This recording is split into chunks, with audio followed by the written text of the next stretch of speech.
it does turn out that as they're trying to channel this moon child, Aleister Crowley dies, and all of a sudden we have flying saucers dropping all into our universe. Okay, 1947, huge, right? Everywhere, Roswell. And this Tunguska as well. It was not around that time as well. Tunguska, the whole explosion, that gets more into my later research. But yes, I'm not exactly sure of the date on that one. Okay. But 1947 was a very critical year for UFOs. For all of this, we saw the newspaper headlines, and then 52 and 57 are another major flap years where they were flying over Washington, D.C. Now we have newspaper headlines, we have eyewitnesses, we have everything necessary to say that something flew over that we don't understand. And yet all of this is always whitewashed, thrown out in fringe and all of that. But now it's come to the forefront. Now we've got a UN alien ambassador, the NASA got Linda Rothschild to be their extraterrestrial expert. The Vatican has come out and had a massive ET conference with 120 speakers to discern life in the universe. Meanwhile, their Jesuit priest, Benjamin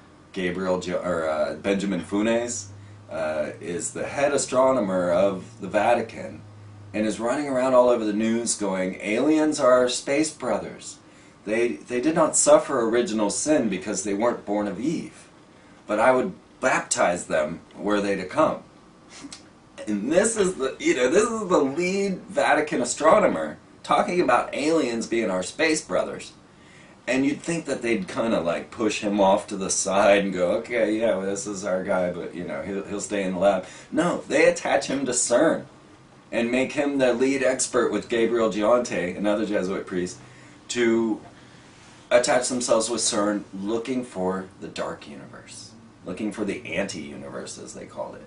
And they're sending up in the next space shuttle mission the AMS, the Alpha Magnetic Spectrometer, the couple with CERN's experiments, which is this large particle accelerator colliding particles trying to find the God particle, but can also create strangelets and rogue black holes and all kinds of madness that might just cause havoc on planet Earth. And their corporate logo is 666 with a hyperdimensional portal. You can go look at CERN's own logo for yourself and tell me if that's not true. And then they attach this alien ambassador priest from the Vatican astronomers into this CERN. So now they are sending and launching in the Space Shuttle 134 mission up there the Alpha Magnetic Spectrometer to see the dark universe, and this is where we're at now, and we'll build up to this story. Because there's the footnotes, you just can't help it. All of this is going on right now. I mean, this is today. This is news headlines today.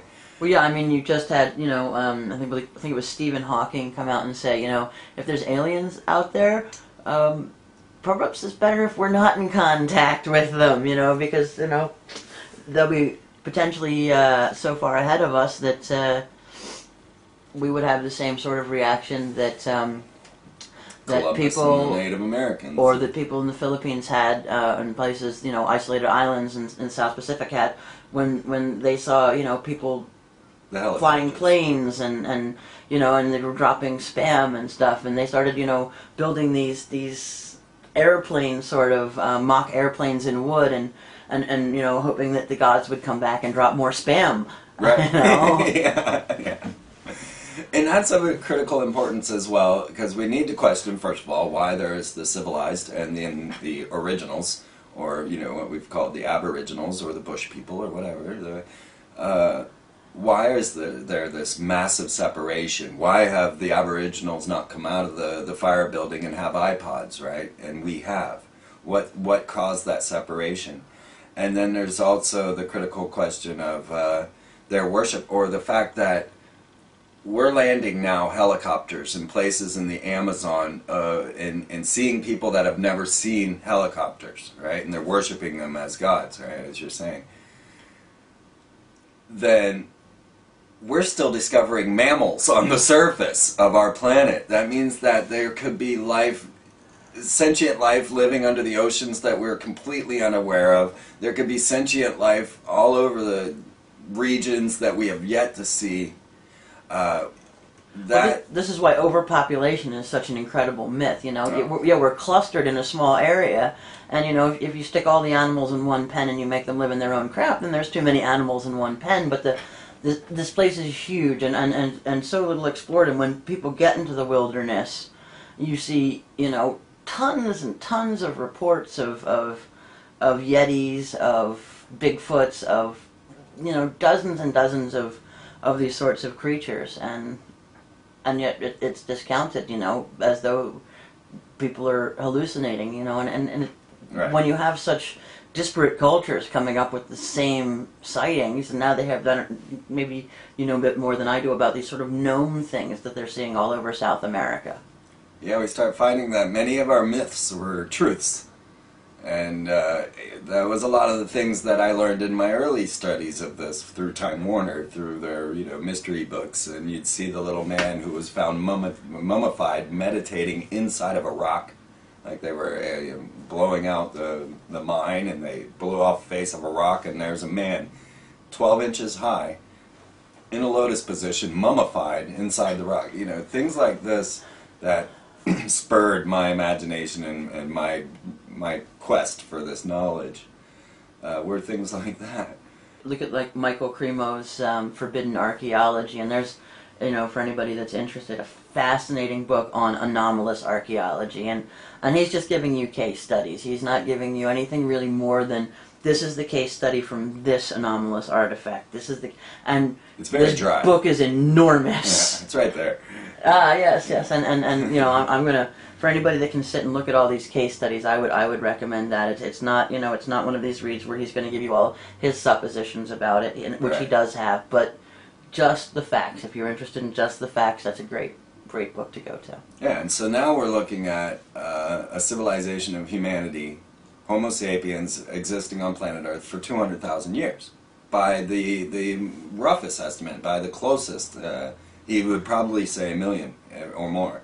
I mean, our planet's, I don't remember how many millions of years. Whether it was Homo sapiens or some other sentient species capable of doing things like making fine gold chains, and then having lost it so long ago that it's now embedded in a block of coal. Right, exactly. You can't deny these things.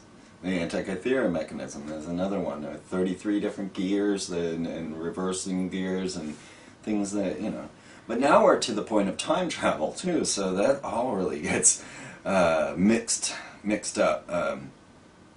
So before I transcend into the data, well, I guess we've covered the exopolitics in a way. They've developed this study that came with 57 different alien species. Now, the reason I got into some of the ideas of them still being on planet Earth is that these grays, such as Lom, that Alistair Crowley channeled, might be subterrestrial and not extraterrestrial.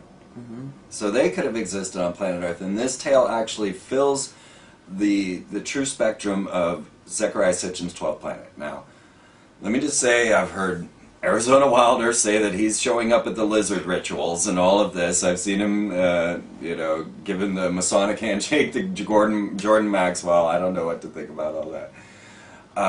I take the knowledge that I gain and I also balance it with everything else that I've been studying, because he's not talking about Atlantis, but I will fit Atlantis into the puzzle. Or, you know, I take a cross-interdisciplinary study and bring this more. I bring the story out more. And so Zecharia Sitchin gives us this 12th planet and the idea of the gods coming to planet Earth. Well, they brought with them a race they called the Anunnaki. Yeah. Okay, so it wasn't the Anunnaki that came to planet Earth, and this has been a big misunderstanding from people who read Sitchin but didn't really read it. Because as you read it, you'll find that the Anunnaki were a race that the Elohim brought with them. So the Elohim came down to Earth, according, you know, Sitchin calls them the Elohim, but those that came down. To those that Earth were having, and then there were so many designations for the Anunnaki of the GG, and see, that's where you gotta be careful, because even Sitchin ends up cross-correlating these two things. But in his first book, in the 12th planet, as he's discerning the idea of these gods coming down to planet Earth to mine this planet for resources. Trapped, a renegade race, you know, hiding from the Galactic Federation or whatever was going on with them. I guess, well, they brought with them a race they called the Anunnaki. Yeah, Anunnaki. And so now, as the story unfolds, we find out they're geneticists, and that they have come here and they can manipulate genes and DNA, and that they, but if you understand that they brought a race with them to mine the planet, then a geneticist would design an ant-like person. If you wanted, you would an almost sentient, somewhat biological computer ant-like person, and you would use them because they would easily tunnel and live underground. Well, look at the Greys. They are completely this ant-type person with the big bulbous head, the dark eyes, little nose, little ears for subterranean travel, skinny little spindly gray arms. They are subterranean. And so now we have this subterranean race, the Anunnaki, which the Hopi called the Anasazi, which is not too far off from Anunnaki, and they called them the ant people that rescued them in the time of Great Cataclysm and brought them into the subterranean realms.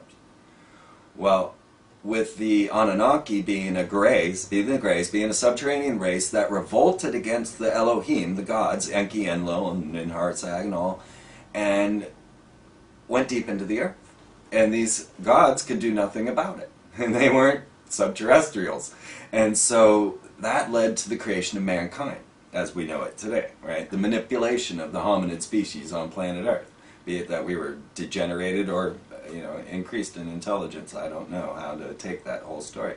But they had crafted a race they called the Lulu, which was the dark-headed ones. Yeah, yeah. Now, as I go through my Masonic studies and I find all these other connections to this extraterrestrial sources, I got one more connection I'll get to is Sitchin. When you go into a Shriner's Lodge and you look at the fez, you will see the words Lulu, right? So they're like actually honored to be the slave race of the Elohim, the Lulu. Well, if you look at the indications, is that the difference between the Lulu and the Adamu is that the Lulu are mules. They're sterile. Exactly, and that's when you get to the story of Adam and Eve, right? Because what is the Bible but a lineage of Adam and Eve, right? And so, in some ways, if you wanted to kind of read into it, you could say the Bible is the tale of the first humans that could reproduce from the mule race, the Lulu, that they had crafted. And so I find it amazing that I'm seeing Lulu all over, and then there's Hulu, who openly admits that they're reptiles trying to eat your brain.